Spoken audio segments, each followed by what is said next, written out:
आमचे एकनाथ शिंदे दिल्लीत पंतप्रधानांच्या बाजूला आणि शेवटच्या रांगेतील शिंदेंवर टीका करतात. उदय सामंत. लोकसभेतील विरोधी पक्षनेते राहुल गांधी यांनी काल 7 ऑगस्ट आपल्या निवासस्थानी इंडिया आघाडीच्या नेत्यांची बैठक घेतली. या बैठकीसाठी इंडिया आघाडीतील विविध घटक पक्षांच्या नेत्यांची हजेरी होती. या बैठकीमध्ये राहुल गांधी यांच्याकडून जो सातत्यानं मतचोरीचा आरोप होतो आहे त्याचं प्रेझेंटेशन सादर केलं. तत्पूर्वी त्यांनी दुपारी प्रेझेंटेशन सादर करत भाजपा आणि निवडणूक आयोग देशांमध्ये मतचोरी कशा पद्धतीनं करत आहे याची चिरफाड केली.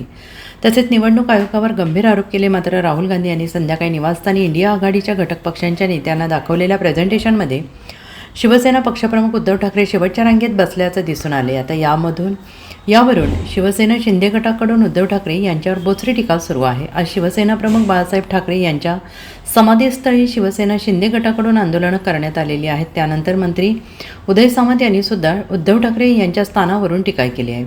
उदय सामंत म्हणाले की जे नेते एकनाथ शिंदे दिल्लीला गेले म्हणून टीका करतात त्या नेत्यांना शेवटच्या रांगेत बसवलं जातं, हे महाराष्ट्राचं दुर्दैव आहे.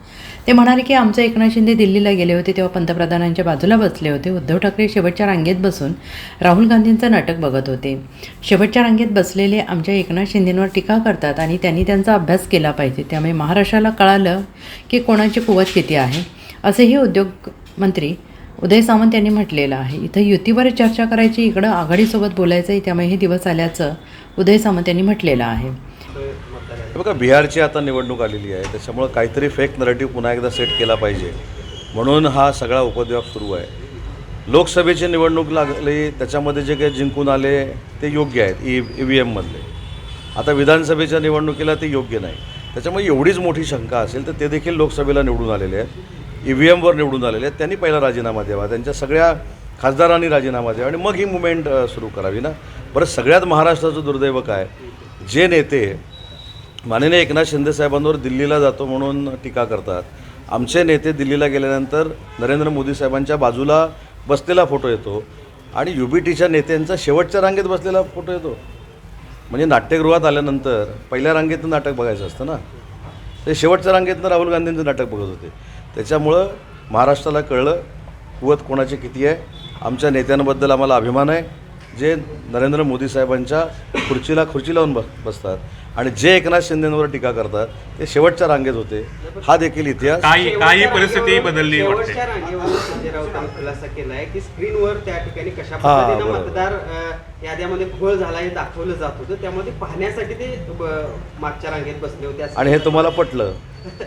आम्ही जे सांगतो ते पटत नाही, ते सांगतात. नाही, खुलासा काय अर्थ आहे का त्याला?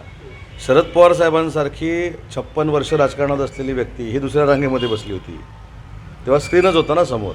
त्याच्यामुळे माझी आपल्याला देखील विनंती आहे की आता पीठ भरपूर करतील. डोळ्याला त्रास होणार होता म्हणून शेवटच्या रांगेत बसलो, पण सगळेच बसले शेवटच्या रांगेत. त्याच्यामुळं महाराष्ट्राला जे काही कळायचं ते कळलेलं आहे. परिस्थिती उद्धव ठाकरेंच्यावरती का आली वाटते हे त्यांनी अभ्यास केला पाहिजे ना. शेवटच्या रांगेवरून तिकडं पण राहायचं, इकडे बरोबर युतीची चर्चा करायची, कुठंच समाधानी नसल्यामुळे ही वेळ आली. मागे बसणं म्हणजे मालकीने बसून बघितलं असं सांगितलं जातं. नाही, त्यांना आता बहुतेक कायमस्वरूपी राहुल गांधी बाल्कनीतच बसवणार आहेत. साहेब, शेवटच्या रांगेवरून Naresh Maske. Bureau report SBN Marathi, Mumbai.